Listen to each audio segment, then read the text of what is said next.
তাদের বিচার ব্যবস্থায় কোনো অগ্রগতি দেখছি না। আজও যারা আমার ভাইকে আহত করেছে, যারা আমার ভাই বোনদেরকে মেরেছে, তারা রাস্তায় রাস্তায় ঘুরে বেড়াচ্ছে।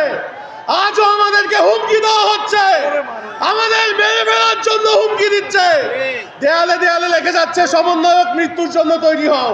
ভাই, আমরা তো যেদিন গুলির সামনে দাঁড়াইছিলাম সেদিনই মৃত্যু ত্যাগ করে দাঁড়াইছি। আজকে আমাদেরকে কিসের ভয় দেখাচ্ছেন?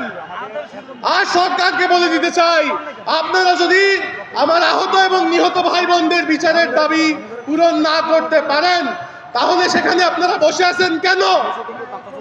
আজকে আমাদেরকে বিভাজিত করার জন্য ডান বাম, এই দল সেই দল, এই বিশ্ববিদ্যালয় অমুক বিশ্ববিদ্যালয়ের নাম করে বিভাজনের রাজনীতি হচ্ছে।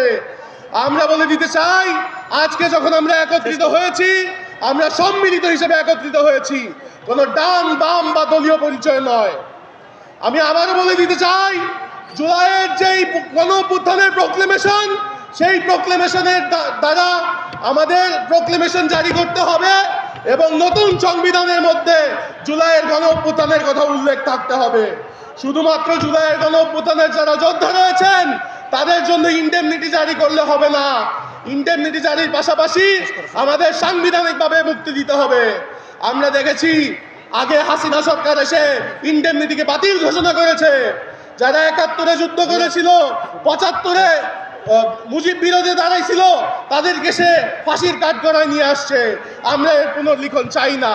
আমরা দেখতেছি বিভিন্ন শক্তি আওয়ামী ফ্যাসিবাদের সাথে আবার হাত মেলাচ্ছে, তারা আবার একত্রিত হয়ে ছাত্রদের বিরুদ্ধে দাঁড়ানোর চেষ্টা করছে। আমি সবাইকে বলবো, এই দুঃসাহস দেখায়েন না। ক্ষমতার মস্তদে থেকে হাসিনা টিকতে পারে নাই, আপনারাও বেশি দিন দাঁড়ানোর মতো অকাত পাবেন না। ধন্যবাদ সবাইকে। ইনকিলাব জিন্দাবাদ।